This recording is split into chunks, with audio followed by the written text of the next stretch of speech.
तो आज fresh mango और घर में रखे हुए कुछ ही सामान से बनाएंगे कोई इतना लजीज मीठा कि जिसका जायका आपकी ज़ुबान से नहीं जाएगा। बिस्मिल्लाहिर्रहमानिर्रहीम, अस्सलाम वालेकुम। खुश रहें, आबाद रहें, जहाँ भी रहें, हैप्पी रहें और हेल्दी रहें। तो मैं हूँ फ़ाइज़ा और वेलकम करती हूँ आपको चटपटे पकवान में। आज ईद के लिए परफेक्ट मीठे की रेसिपी देने लगी हूँ आपको।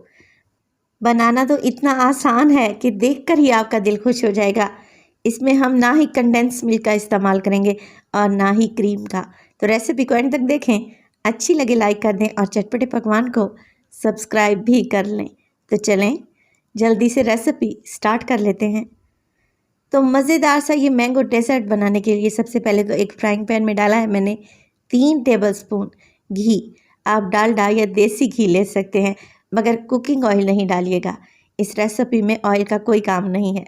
चलें जी, घी गर्म हो जाए तो इसमें डालेंगे सवैयाँ। मोटी पतली कोई भी ले सकते हैं, 1 कप के बराबर बारीक तोड़ कर डाल दें। अब देखिए यहाँ पर फ्लेम आपने बिल्कुल लो रखनी है। अगर फ्लेम को हाई करेंगे ना तो सवैयों के किनारे जल जाएंगे, जो खाने में भी बदमज़ा लगेंगे और देखने में भी अच्छे नहीं लगेंगे। तो बिल्कुल लो फ्लेम पे आप इन सवैयों को फ्राई करें, इतना कि इनका कलर लाइट सा गोल्डन हो जाए और मुसलसल मिक्स करते रहें। तो देखें कितना खूबसूरत सा कलर आ गया है। बस इतना ही कलर हमें चाहिए था। सवैयों को निकाल कर एक प्लेट में अलहदा से रख लें। चलें जी, अब यहाँ पर एक पतीली में मैंने ले लिया है दूध, 4 कप के बराबर या 1 लीटर दूध लिया है। उबला हुआ या बग़ैर उबला हुआ या फिर टेट्रा पैक कोई भी ले सकते हैं। बस आपने कोशिश करनी है दूध कोई सा भी लें, फुल फैट होना चाहिए, तभी डेज़र्ट क्रीमी बनेगा। अब फ्लेम को ऑन कर दिया है मैंने, साथ के साथ दूध में डाल रही हूँ मैं तकरीबन 1 कप के बराबर चीनी। घर में चाय पीने वाला कोई भी मीडियम साइज़ का कप सेट कर लें, मैंने इस कप से डाली है। अब मिक्स करेंगे चीनी को और साथ के साथ इसमें कुछ फ्लेवर ऐड करेंगे। तो मैं यहाँ पर डालूँगी तकरीबन 3 से 4 छोटी इलायची। इसका मुंह खोल कर डाल दें, चाहे तो इलायची का पाउडर भी डाल सकते हैं। इसके अलावा दूध में डालूंगी कुछ ड्राई फ्रूट्स, पिस्ते बादाम है मेरे पास और काजू, तकरीबन 2 टेबलस्पून के करीब, और मैंने इन्हें मोटा मोटा सा काट कर रखा हुआ है। दूध को उबालते ही अगर हम ड्राई फ्रूट्स डाल देंगे ना तो दूध में अच्छा फ्लेवर आएगा इंशाल्लाह। चलें जी, मिक्स करेंगे और दूध में अच्छा सा बॉयल आने दें। जैसे ही दूध में बॉयल आएगा, हमने इस दूध को रेड्यूस नहीं करना, काढ़ना नहीं है, हमने सिर्फ इसमें बॉयल लेकर आना है। तभी हम इसमें शामिल कर देंगे सवैयाँ, जो कि हमने फ्राई करके रखी हुई थी। ये देखें, सवैयाँ डालें और आप लोगों ने घी भी साथ ही डाल देना है जो सवैयों में था, और मिक्स कर लेंगे। बहुत सारे कमेंट आते हैं कि दूध में जैसे ही सवैयाँ डालें तो दूध फट जाता है। आप पहले सवैयों को फ्राई करके डाला करें, दूध कभी भी नहीं फटेगा इंशाल्लाह। अब सवैयों को बिल्कुल लो फ्लेम पे पकने देते हैं ताकि ये गल जाएं, सॉफ्ट हो जाएं। अब हम एक और काम कर लेते हैं। तो मैंगो से डिज़र्ट बना रहे हैं तो हमें चाहिए होंगे फ्रेश मैंगोज़। तो यहाँ पर जो मैंगो मैंने लिया है बड़े साइज़ का लिया है और इसका वज़न तकरीबन आधा किलो के बराबर है। देखिए माशाल्लाह से यह आम इतना बड़ा है कि मेरे हाथ में पूरा भी नहीं आ रहा। आप 2 छोटे साइज़ के भी मैंगो ले सकते हैं। आम को छील लें और इसको आप लोगों ने पील करने के बाद टुकड़ों में काट लेना है। अब यहाँ पे देखें, एक साइड से मैं बड़े टुकड़े काट रही हूँ और एक साइड से मैंने बिल्कुल छोटे से क्यूब्स काटे हैं। बड़े टुकड़ों की मैं प्यूरी बना लूँगी।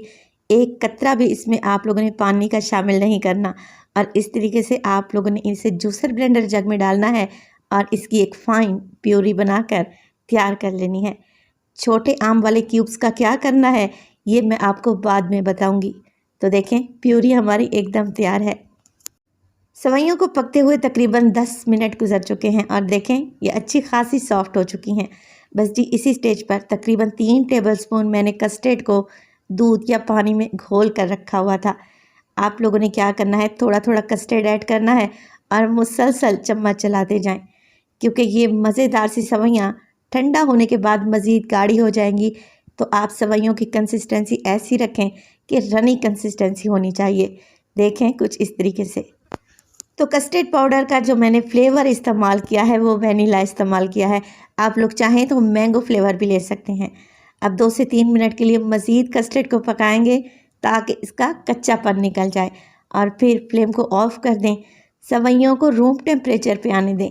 जैसे ये रूम टेम्परेचर पे आएंगी आप इन्हें फ्रीज़र में रख दें ताकि ये अच्छी खासी ठंडी हो जाएं।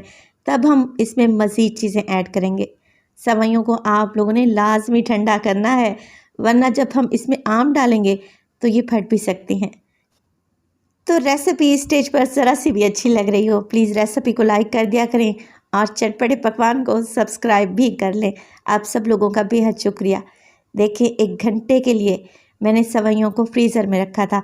अब आप इसकी कंसिस्टेंसी को चेक करें, कितनी गाढ़ी और मज़े की लग रही हैं। अब हम इसमें शामिल कर देंगे आम की प्यूरी जो कि हमने बना कर रखी हुई थी, सारी ही डाल दें और इस तरीके से सवैयों में आप लोगों ने इसे मिक्स कर लेना है। आम के छोटे छोटे क्यूब्स जो काट के रखे हुए थे उसमें से आधे आप लोगों ने इस स्टेज पर डाल देने हैं और आधे हम बचा के रख लेंगे गार्निश के लिए। तो अच्छे से मिक्सिंग करने के बाद आप लोगों ने ये मज़ेदार सी मैंगो सवैयाँ निकाल कर रख लेनी हैं अपने सर्विंग बाउल में। और अब हम इसकी करेंगे गार्निशिंग, क्योंकि ईद के लिए डिज़र्ट बना रहे हैं तो इसे खूबसूरत भी तो लगना चाहिए। खाने में तो ये इंशाल्लाह बहुत ही टेस्टी बनेगा। तो मैंने यहाँ पर व्हिपिंग क्रीम की मदद से फ्लावर्स बना दिए हैं। ये कुछ ज़रूरी नहीं है, अगर आप लोगों के पास व्हिपिंग क्रीम नहीं है तो आप इसे स्किप कर लें। देखिए इस तरीके से मैंगो के चंक्स सेंटर में लगाएं और बचे हुए पिस्ते बादाम से गार्निश कर दें। बहुत ही टेस्टी, बहुत ही आसान और झटपट मिनटों में बन जाने वाला मज़ेदार सा मीठा एकदम तैयार है। आप लोग ईद पर सवैयाँ तो बनाते ही होंगे, इस दफ़ा मेरे तरीके से बना कर देखें। इंशाअल्लाह ताला आप सबके फैमिली मेम्बर्स को ये बहुत ही पसंद आएंगी। रेसिपी ट्राई करें और अपना फीडबैक दें कि आपको मेरी रेसिपीज़ कैसी लग रही हैं। अपना बहुत सारा ख्याल रखिएगा। फ़ाइज़ा को अपनी दुआओं में याद रखिएगा। मुझे दीजिए इजाज़त। टिल देन, अल्लाह निगहबान।